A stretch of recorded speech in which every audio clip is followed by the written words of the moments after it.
Hi and welcome to the Homeopathy Health Show. I'm Atiq Ahmad Bhatti, a fourth generation homeopath with over 20 years of professional experience in this field of healing. In the Homeopathy Health Show, I'll be talking all things homeopathy and natural, with guest interviews, tips and advice, and answering some of your questions. Homeopathy is truly a unique complementary system of healing suitable for all ages, young and old. I'd love to hear from you and welcome your questions on homeopathy and how it can or has helped you. Feel free to email me at health@liketreatslike.co.uk or visit www.liketreatslike.co.uk for more information. Whilst you're there, take a look at the Knowledge Academy and blog section, where you will find interesting information. Both sections are growing day by day, so always check back. So let's begin today's show on UK Health Radio, the world's #1 talk health radio, real feel-good radio.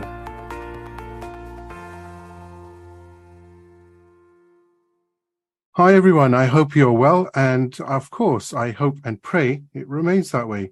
So it's been quite an insightful few weeks, hasn't it, on the Homeopathy Health Show, speaking with Pete Hill on dementia, Camilla Scher on her work with the NGO Homeopathy for Health in Africa, which she founded alongside her husband Jeremy Scher from the Dynamist School.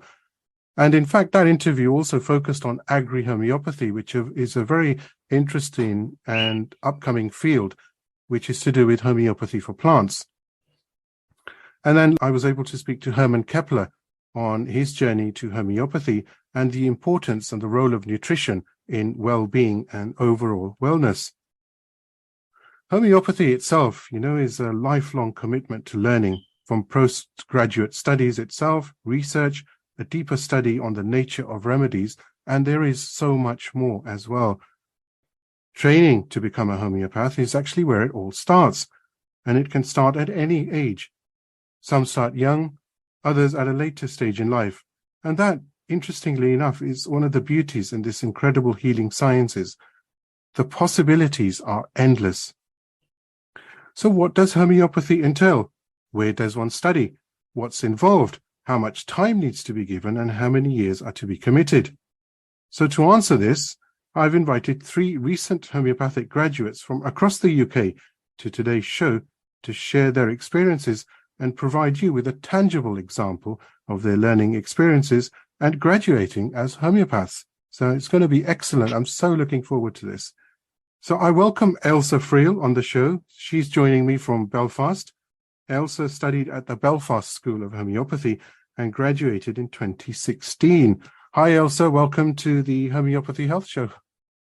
Hello Atiq, thank you for having me on. It's lovely to speak with you today.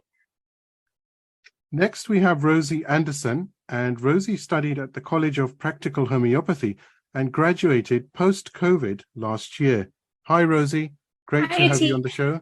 Hi, Atiq. It's lovely to be here. It's an interesting story with Rosie, actually, which I must share.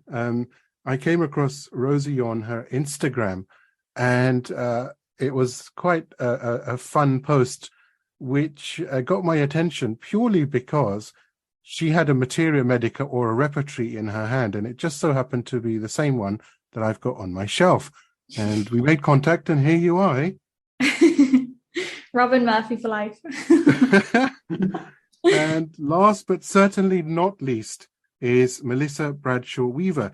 And Melissa graduated from the Salisbury College, the Salisbury Homeopathy College in 2020. Hi, Melissa. Thank you so much for coming on today's Homeopathy Health Show.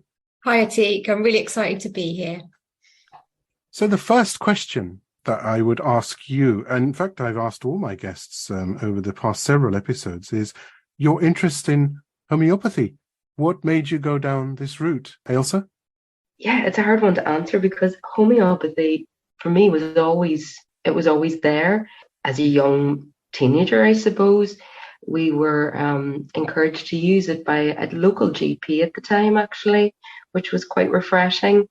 And so there was always a blue box in the house, and my aunt then studied at the Irish school in Dublin, So she was very encouraging of it as well and our use of it. We always went to it. And then really, I think fundamentally then it was my sister who used homeopathy. She was having a challenging time for a moment in her life, and we seen its power. It was just incredible, and that essentially brought me to study homeopathy. We got our sister back basically, and it was just incredible. I thought I need to know more about this. This is incredible. So yeah, I signed up a couple of weeks later. I was in the Belfast School of Homeopathy. How it happened. In a large majority of homeopaths themselves, they have used homeopathy through a friend or through a family member, and as a result of that, they have become convinced. And certainly at the time of Dr. Samuel Hahnemann and just after, a number of eminent homeopaths, this is their journey. This is how they became interested in homeopathy, where a friend of a friend referred them. They used homeopathy. They were cured of their ailment. And, the question arose, what is this science? Let us learn more. So, and the rest is history, I suppose, as they say. So you're a second generation, I suppose, aren't you? I guess I never thought of it like that before, but I guess I am. And I think as well, if my father had the opportunity, he definitely would have probably studied something like this too, because he's very, very encouraging of it and interested in it. So yeah, I would say that's true. Well, welcome from a fourth generation to a second generation. It's amazing. It's so lovely. It's incredible. So, Rosie, how about your journeys? Yeah, I feel like I had a similar experience in that it was dotted throughout my life. My mum used to see a homeopath quite regularly. I think, a couple of times as children, it got rid of our warts and stuff, but like there was no major thing, but it was fairly normal to use in my life. And then I was diagnosed with epilepsy as a child, and I had really quite uncontrollable seizures throughout my teenage years. I was on a lot of high dose anticonvulsants, and I really felt lost as to where my symptoms ended and the side effects began, and kind of just very disconnected from my body. And I went through a really difficult time afterwards. I got my health back on track physically, and then my mental, emotional health really deteriorated after that, kind of trying to figure out what had happened for the last 4 or 5 years and where my health was at, and managing living kind of somewhat dulled down under the effects of medications. And I was going through a difficult period, and I got shivers then when you said, Ailsa, about like you got your sister back, because that's what I felt homeopathy did for me. I felt like I came back. I went through a really tough time, and it's all a bit of a blur, but I remember my mum calling a homeopath in a panic. I remember just explaining to my mum how awful I felt, and she just got this number and just rang it and just said it, and she answered miraculously. She has a really busy clinic, but she answered the phone and she said I can see her in the next couple of days. And I just have never looked back since. She completely transformed my health. I've since seen several homeopaths, but I just came back, mind, body, spirit. I'm now on no prescription medications. My health's never been better. And it was my homeopath who really said to me, you should look into exploring this as something that you can do. I feel like you have a skill for it. I feel like you have the kind of intuition for it. And she really encouraged me. And yeah, it just slowly went from being patient to student to graduate. What a journey. Quite inspiring. And like I said, so many go through these types of journey, and everybody has different experiences. I recently treated someone very close to me who had a heart attack, and after 2 days they had a stroke. And today that individual is walking, talking as if there are no signs of having a stroke. And homeopathy was the principal factor here for getting him back on his feet, being able to talk with no sign at all of the muscles of the face, for example, droop when you sometimes have a stroke, and so forth. You can't tell.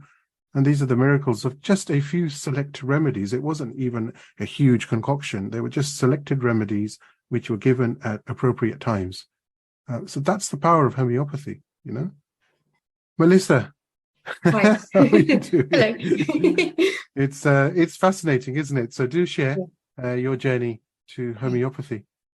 So mine's probably a very different story to Ailsa's and Rosie's, in that I was brought up purely conventionally, antibiotics for this, antibiotics for that. So I knew of homeopathy, but that was it. And then when my eldest daughter, she's now nearly 16, when she was about 3, I had an inexplicable draw towards studying homeopathy.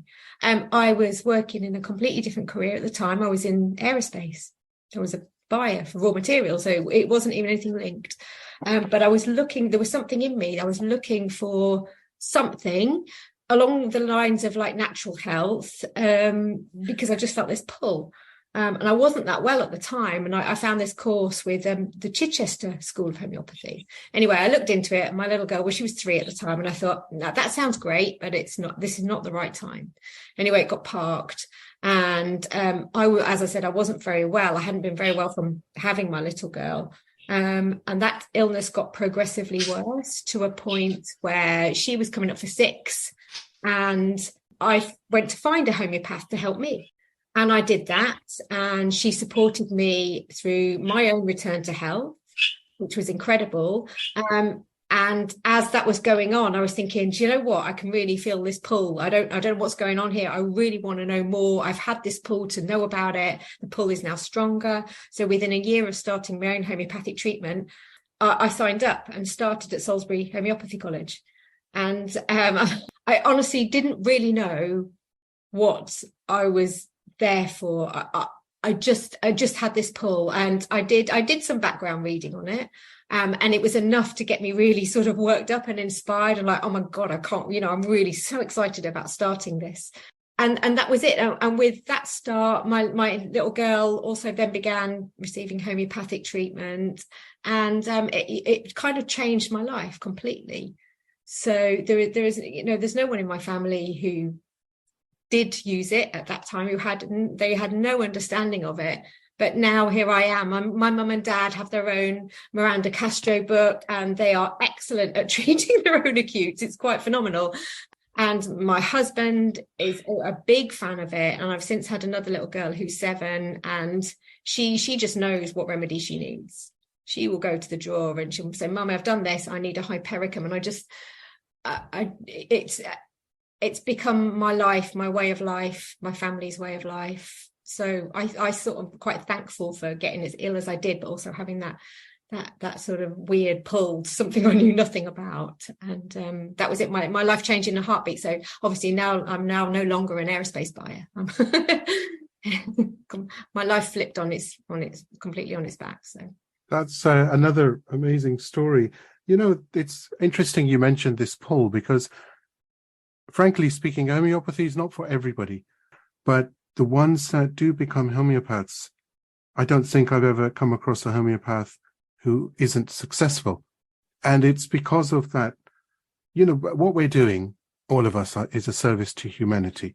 We're helping people, we're helping improve their lives. And it's not just through homeopathic remedies, because a large chunk, of course, involves listening to the patient and discussing things with them. There's a lot of counseling involved within homeopathy itself.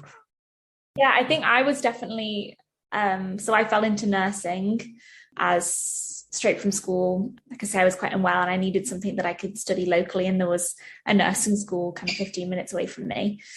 So I knew I wanted to help people, but I didn't know like the kind of mode that I would be doing that in, and nursing seemed an option that I had, that I could use that desire that I had, but it didn't feel right. I didn't feel a desire to be studying it. And I think I internalized a lot of that as like, I'm not a hard worker. I'm not someone who works very hard at things. But actually, since discovering homeopathy, I really think of myself as a really hard worker now. I've done the vast majority of my studying since having a baby, and postpartum kind of like nursing a baby with a book in the other hand. And my desire is there to study and learn more. I just wasn't looking at the right thing. And I think if you find it and it feels right for you, the desire is there, and then the passion just comes immediately. UK Health Radio, the station that makes you feel good.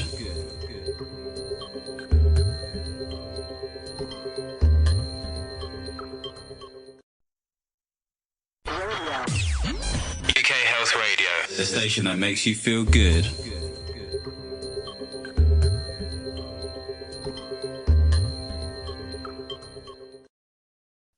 What about you, Ailsa?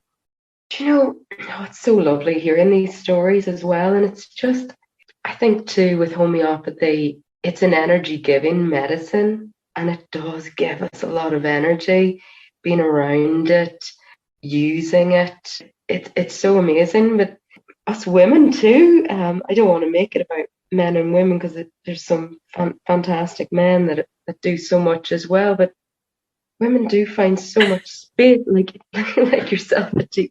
Yes. Sorry, I was actually pointing to myself there. I know. Yeah. I have so much admiration for women who do it all. It's still really hard being a woman in this day and age, and being mum, being carer, working full time as we're all trying to do as well, and help people and create that caring environment as well. It's a very tough career to do it in as well, so everybody's held and feels supported. Yeah. So it's incredible. Yeah. These are amazing. The beauty of homeopathy itself is actually the simplicity. I know that we have advanced technologically and medically as well, and in all fields around the world, and that's just a good thing and testament that mankind is progressing, humankind is progressing in all fields. But sometimes it's not just about progression. 200 years ago, a German doctor, who was very God-fearing, extremely humble, very loving, had this passion and commitment, and to find something that would help serve humanity, because all he saw around him at that time was pain from the ailments, pain from the way those diseases and ailments were treated.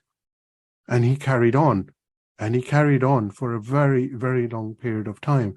And ultimately, he was victorious. And it's testament to the homeopaths that are practicing today, who are taking interest in homeopathy, who are qualifying as homeopathic practitioners, and around the world, of course, other courses where you can actually qualify as a homeopathic doctor. So, you would be a doctor of homeopathy. So it's just amazing. And what I find is, with what the stories that you're giving me, is that the simplicity of homeopathy doesn't take anything away from the science itself. As a working mother, being a homeopath doesn't mean you have to remember all the medical terminology, because the beauty of it is it's based on the holistic approach, isn't it? Mm-hmm. It's listening to the patient, looking at the patient, picking up certain notes. Colin Griffith, I was talking to a few weeks ago on the show, and he was a classical music composer before he became a homeopath. And his mindset is fascinating, because he opened up and he said, even now, I treat patients as if I'm composing something. And that, I found that really interesting. He said, they've got peaks and troughs and different notes, and I pick them up. And that's the beauty, because it may be a science, but it's also an art.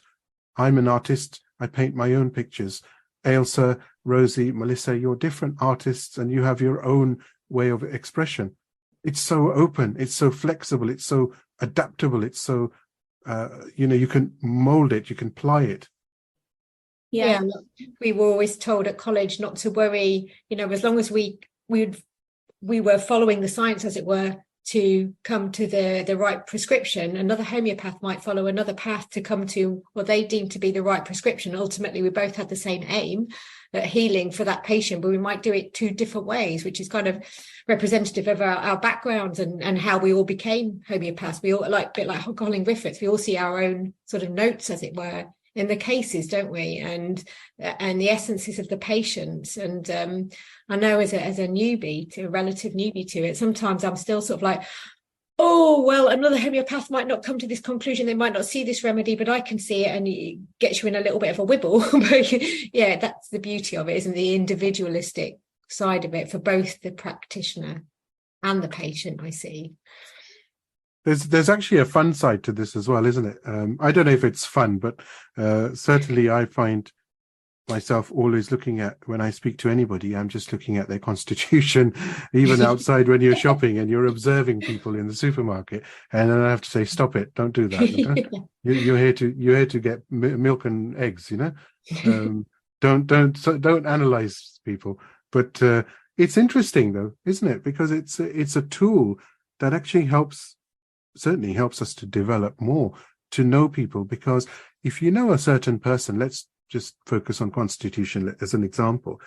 But if you know their traits, and it's quite obvious that someone is a carb or someone's a nux vomica or whatever, it actually helps us to be able to engage with them because we know their strengths and weaknesses. And of course, that's the same for us, isn't it? It's a form of empathy. It's recognizing that in every kind of constitutional picture, if we follow that, of like with every, for nux vomica, for the anger side, there's also the really driven side, and for the that, and each, you can kind of recognize the yin and yang of each person, and kind of go, okay, I can see that they've got this aspect of that, but that means that they must have that aspect of, and how can we get them to find the equal balance of both? But it's not that there is a negative. I've read like a really beautiful post the other day about talking about putting like a positive spin on some remedies that sometimes get like a bit of a negative idea, and one of them was pulsatilla, and she was kind of talking about it from a feminist perspective, kind of saying like they get such a bad rap because it's the feminine, it's the girly kind of weepy, sad, cryy, I want my boyfriend, do you love me? Like it's kind of from a bit of a negative towards women kind of way, but it's the divine feminine that's coming through. That's what makes them such, wonderful, caring, loving, really deeply feeling people. And it was just looking at the opposite side of the coin of, yes, they can have these tendencies, but they can also really have these tendencies. So I think it is kind of like an empathy that it develops by being able to see people with that whole picture. I find I give pulsatilla more to men, by the way, just so you know. Do you? and Sepia as well, and Ignatia as well. So that's interesting. I wanted to talk to you really about your life as a student. So do share, what was it like? How long were your courses, as far as your respective courses that you've undertaken, and what was involved? What's life like, juggling everything as well, and the modules that you had to focus upon, perhaps some of the books that you had to read as part of the course itself. Ailsa, let's go to you. Yeah, sure. So it's been since 2016 since I graduated. It feels like yesterday, but it was 7 years ago now. So I had to really just refamiliarize myself with the course, even though I'm now teaching at the school. Yes, so I went to the Belfast School of Homeopathy, and it was incredible. It's a really incredible school. I get really excited and proud when I talk about it because it's actually cooperative. It's run by the students and the staff, and because of that, they're able to. The cost isn't as much as your regular homeopathy courses, so that was wonderful. So it allowed a lot more people able to go. With the Belfast School as well, in a year there's 12 weekends in the year, so we would have met. It would have been part-time meeting at the weekend, so like once, sometimes twice a month. And that would be the whole weekend. So from Saturday through to Sunday, 9 to 5, basically. It was intense. It was incredible. You're just so excited leaving on Sunday and driven and so excited to go in on a Saturday morning. The structure was, so for first and second year, your learning is all about homeopathy, what it is, the fundamentals, the foundations of it. A lot of looking at the organin. Yeah. So we would have had to really know that well, or read it, and keep it beside our bed and make sure we were looking at it. It's an interesting read, isn't it? Yeah.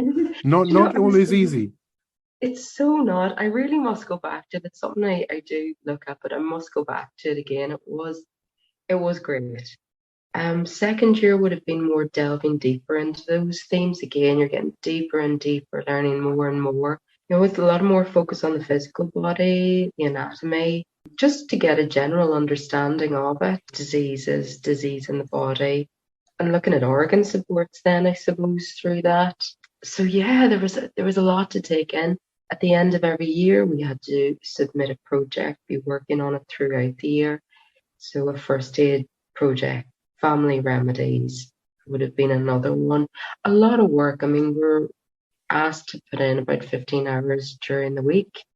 You were saying earlier, if you're enthusiastic about something, you just don't see the time going in. So it was a pleasure, not a chore, to do that work and to do the homeworks. Like third year, then you're stepping up a level. The clinic started, so we would have had on a Sunday we would have held a clinic. So we would have invited patients in through word of mouth, or some of the students in our class might have known them, and it was acute prescribing. But as you know, a lot of the time, those acutes always turn into chronics. So that was incredible. So the clinics went into fourth year as well. During third year, we had to start taking our own cases for our own portfolio at the end of graduation. We were required to take 5 cases and have 3 supervised follow-ups for each case. So yeah, we needed a homeopath then to guide us and supervise us. And again, in fourth year, you're getting into the nitty-gritty of of case taking, the reality of it, the tough cases, that you would meet, abuse and cancer and triggers, realizing what your triggers were also, and having and being very supported through that process. So yeah, that was the structure. Quite a good focus as well on practical development as well, which is quite interesting. So the courses across the UK, I know, that are offered by a number of colleges do include a large chunk of practical experience, and of course that's key, isn't it, Rosie? Yeah, I studied at the College of Practical Homeopathy, and I chose my course largely based on how encouraging it was of actively taking cases. My course was a postgraduate course, which you're only eligible for if you are a medical professional, so doctors, nurses, vets, and it was kind of like a fast track transition from allopathic medicine to homeopathy. So you kind of were able to skip some of what would be on other courses about kind of anatomy and physiology and things like that, because they presumed that you had that knowledge already, and you just went straight into here's homeopathy, here's how to apply it, get started as soon as you can. So I think by like module 3 or 4, so month 3 or 4 for me, I was taking cases under supervision, but it was really encouraging it doesn't matter if you feel, if you're not sure if you're doing it right, it's under supervision, you're not going to be doing any harm, but get used to case taking, kind of repertorizing and remedy differentiation, and just getting your head around that, how different that is from the allopathic model, and trying to transition to that as soon as you can. And I was scared to take my first case. I was really scared, but actually it was how I learned completely. And so to graduate, the biggest part of your graduation was 3 in-depth cases that you'd seen 4 times, and all of the analysis from that and reviews and stuff. And I really, really loved the more practical side. I think that's when you do your majority of your learning, or that was it for me. That's very, very interesting, actually. You mentioned about case taking. Even growing up with homeopathy and seeing bottles of homeopathic medicines everywhere. When I remember when I still opened, professionally, I opened my clinic and I had my first, even though family, friends, colleagues, but when you have someone from outside who's not related to you at all as your first patient, there's always that nervousness, I remember that. I don't remember it fondly, but I was thinking, oh no, I hope I can help them, because otherwise it's going to go south very badly. It's like developing that self-assurance, like first assurance in the remedies, and that having that belief that like, I know that these can help. And then the next level is like assurance in yourself that I know I can find the one that you need to help, and just trying to get them over that finish line of like you having the trust in yourself so that they can have the trust in you. It's daunting. Absolutely. What's Melissa, what are your experiences as far as your course and learning at the Salisbury College? So mine was a 4-year part-time course, and a bit like Ailsa's, we would have weekend classes. So we would go to Salisbury 9 o'clock on a Saturday morning, finish 5 o'clock on a Sunday evening. Really intense, but amazing. And again, like Ailsa, we'd be encouraged to do around 10 to 15 hours per week the first couple of years home study. During that time, I think first and second year, there was definitely a shift between what we were learning first and second year compared to third and fourth. First and second year was very much a case of getting our heads around the remedy pictures, learning to repertorise. There was a lot of rep work, which gave us a really good grounding, because they are something else, aren't they, to find your way through. A lot of history, philosophy, a lot of history surrounding how homeopathy came about, and health and medicine in general at those times. So it was fantastic for me to be able to put it into context and how it all sort of developed. And again, remedy work, A&P, different phases. We looked at children's health, men's health, ladies' health, acute versus chronic, mental health. That was always on the go in the background. But I think in getting to year 3, that's when we started our own SCP. So we had to see a minimum of 10 patients, a minimum of 3 times each, obviously all supervised. When we got towards the end, the supervisor sometimes wasn't there, but we still would have to submit, and every case was submitted for, approval before we were able to prescribe. The run up to that, going from very early in year 1, we were encouraged to go to clinics for observation. So they weren't run during the college weekends. These were run separately by 2 of the directors or the lecturers who worked at the college. So that would be an extra sort of chunk of time. And I was able to manage it. I worked part-time. I strictly had a 2.5-day working week at that point. So I could kind of manage it. It was like another slot in there. And we had to build up a minimum of 100 hours over the 4 years of just purely going along to observe. And obviously, as we went through from year 1 to year 4, it would go from observation through to obviously having a more active participation in the clinic, encouraged to ask the patients questions, and then working on the case afterwards. So that was really hands-on by the end of it. I think the first few I was terrified, and I sat there with the year 4s, and they were asking all these deep questions. I was like, oh, I have no idea what to ask. I'll just be a wallflower, sit at the back here and watch. And likewise, like Rosie said, by the time we got to do our first supervised clinical case, which was halfway through year 3, it was about 4 years ago as now. And do you know what? I worked myself up into a bit of a frenzy over that, and I was quite terrified.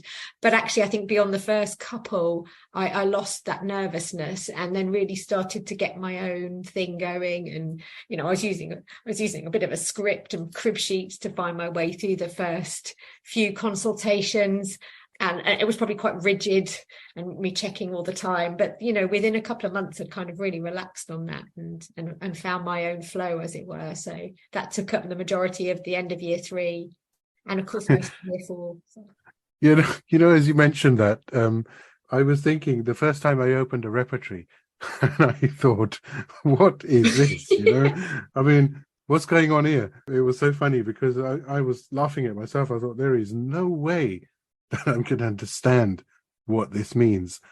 Because of the subchapters and well, for anyone who's used the repertory, it's difficult to explain it like this. But there's it's a maze, but over time you get quite familiar with the way with the maze, and you do find the way out. You find the way in first, and then you know which path you're going to. Yeah, we did a lot of work, thankfully, on that in year one, and because it's the language of the repertories as well. We used synthesis, and since I've graduated, I use Murphy's more. But yeah, the language is really something to get your head around, isn't it? Often it's quite dated, and yes, like riding in a streetcar aggravates, all that kind of stuff. And you're like, it's stuff you learn and then it sticks. But year 1 and 2, looking at that, I was like, whoa, mind blown a little bit. So it was a massive learning. That's actually the beauty with homeopathy. So just very briefly as an example, because we've spoken about repertory. So, no other system can go this deep. Eyes, we're looking at a chapter called Eyes. Within that, there's a subchapter called Vision. And here it says vision is fiery. And then below that, vision is fiery with circles. Vision is fiery with rays. Vision is fiery, and you have spots or zigzags. Then you have another area which says vision is foggy, afternoon between 3 to 4 p.m, after 4, in the air, bright when it's candlelight. No other system can match this. The depth that the provings have gone through, and obviously, with practice and skill, a homeopath can very easily repertorize and get to a remedy. Let's just say it was just eyes and everything else was fine. But when you go to the mind chapter, for example, in a repertory, it's huge. There's so much available for being restless with a fever being restless when you have gout. That's what makes homeopathy so successful, because it so drills down so deep that you get to a remedy out of thousands of homeopathic remedies or medicines, and that's why it's curative. Yeah, and I think patients find that quite surprising, don't they? I know, when I have patients who are completely new to homeopathy, the questions that I ask them, you can always see in their face, like, why on earth are you asking me this? Because they've never been asked it before, and it's new to them to understand that it's so precise. It's very interesting, that point, because, and I'm sure you've all experienced this, and please do share, but whenever somebody comes with an ailment, I always ask, one of the questions I always ask is, what happened at that time in your life? And they say, well, how's that related to this illness? I'm saying I've got, fibromyalgia, and you're asking me if I was stressed before I got it, or did something happen? But that's the key. That's actually the key, isn't it? It's interesting, you're saying that those moments when you ask those questions, where you're looking at the cause and the start of this, it's almost like when they're answering as well, they're realizing for the first time, this is how this started. I know this now. How have I never realized this before? And it's always lovely. There's almost like a release of self-discovery with them as well, and healing with that, which is amazing. A homeopath who is a good friend of mine, I was asking her for advice on case taking, and she said she's been a homeopath for maybe 40-50 years now, and she said, Rosie, every patient who I've ever seen has always told me what remedy that they need. They've always told me exactly what they need. I just keep asking, can you tell me more about that? Can you tell me more about that?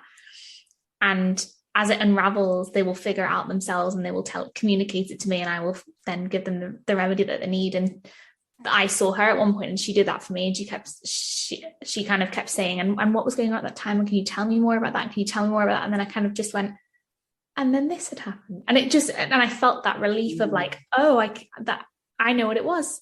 And then I told her, and then we resolved it. But it is that feeling of just being completely understood that I was never able to give a patient with allopathy when I, in my nursing practice, I was never able to make them feel that understood, because we never had the time or the skill set to be able to give them that really intense kind of therapy and talking that they needed to understand it themselves, to then allow us to understand it as well. So it's a real blessing to be able to have that much time to be able to go that deep, like you say, Atiq, and just keep exploring and keep discovering and keep pulling layers back. That is just, it's such a special experience to be able to share with someone. UK Health Radio, the station that makes you feel good.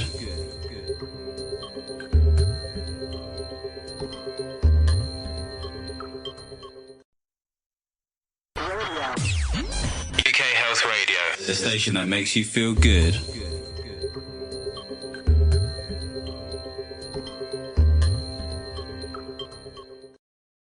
And the healing, Melissa, also is very much to do with listening, isn't it? Because all these examples are, you listen, and sometimes that release of pressure, somebody is talking to you about some of their losses or something they've gone through, which has really affected them all their life. And you can feel that relief when it's actually off their chest.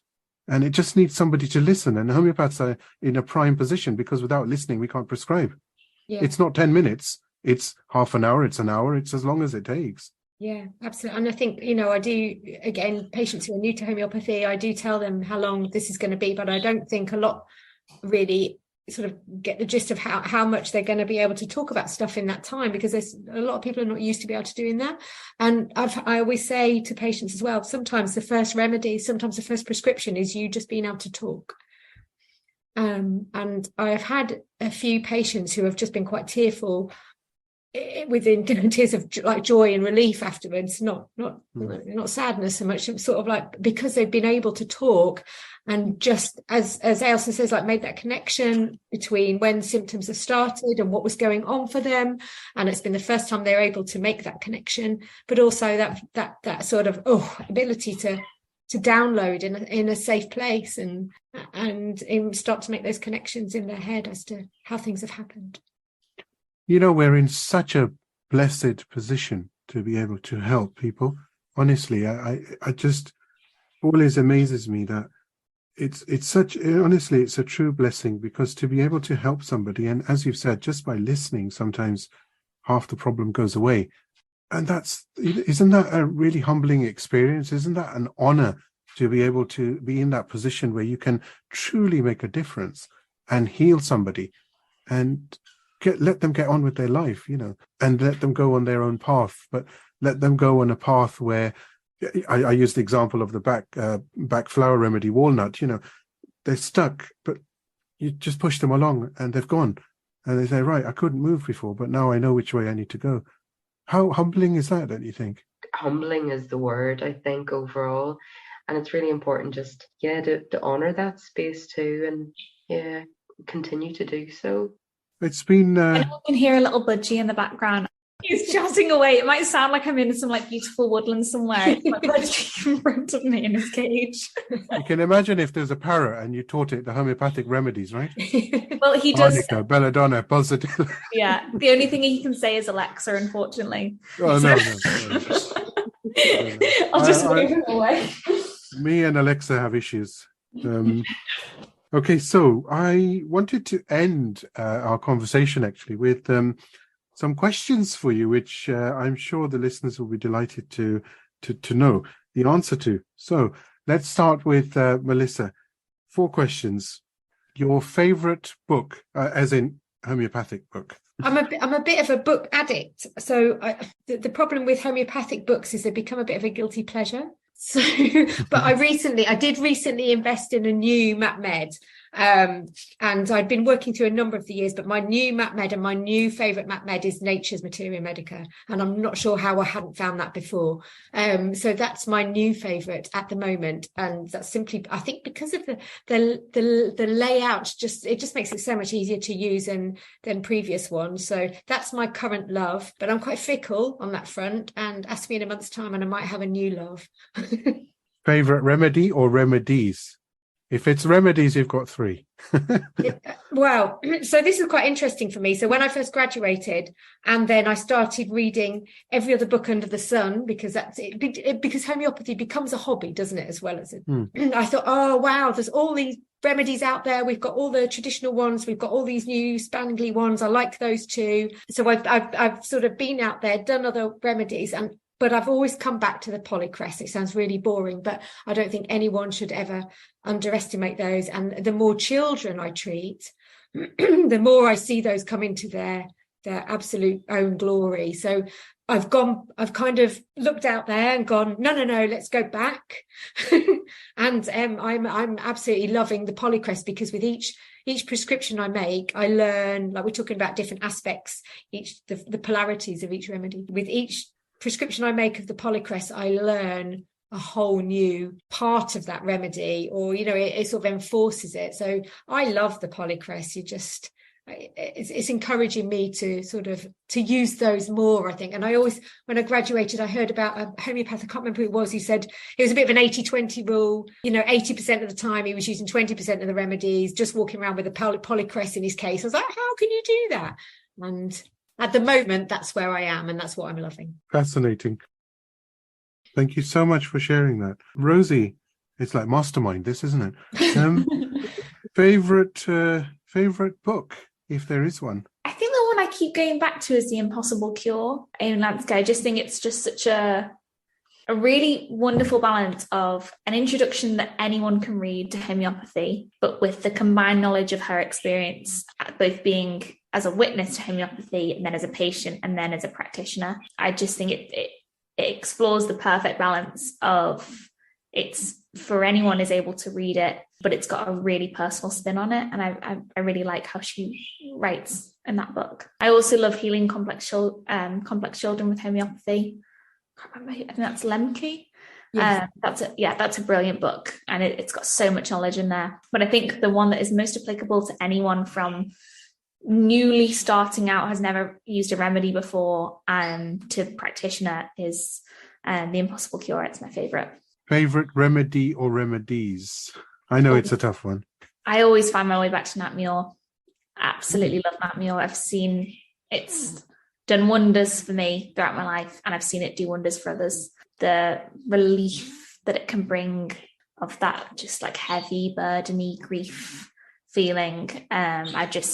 I think it's absolutely wonderful. I wish I could just like microdose it around the world, because so many people I think need it. And just takes one drop in the sea. You're right. I wish. I see so much. I've got a good chunk of course to come in me, and if I watch the news and I'm kind of feeling overburdened by so many difficult things that are going on around the world, sometimes I really wish that I could take a bottle of grief remedies and just let them do their magic. Ready for the questions. Favorite book, if there is one? If there is one, these are really hard. It's like asking what's your favorite song. My go-to book, I would see a lot of kids and babies in my clinic, so The Clinical Observations of Children would be a big one by Farouk Master. Isn't that right? It's fantastic. Favorite remedy or remedies? Okay, I am going to give you 3. Like Rosie said there, Nat Muir. Nat Muir is one I could nearly run my clinic on. It's incredible, especially here in the backdrop of Northern Ireland. It's a very beautiful, beautiful remedy to have on hand. Carcinosin is another one that, it's an Irish mommy remedy, and I think every Irish mommy should take it. And finally, we mentioned it earlier, but pulsatilla. And it's one I had, I suppose, huge prejudice about and biases until I was given it over 3 years ago. And it brought about my son. So I have a lot to be grateful for pulsatilla for. And he now is a pulsatilla. So lots of pulsatilla energy in this house. It's been fascinating, insightful, and delightful talking to you today. And I hope you the greatest success. I wish you the greatest success with your practice, and you must come back later this year, and we'll talk some more on your experiences. But for now, thank you so much, Ailsa, Rosie, and Melissa. And it's just been great. I'm sure this will be one of the most popular episodes of the Homeopathy Health Show. Thank you. Oh, thank you so much. It's been a pleasure. Yeah, it's been lovely. I really enjoyed it and meeting you all. Yeah, me too. Thank you so much for the opportunity. It's been brilliant.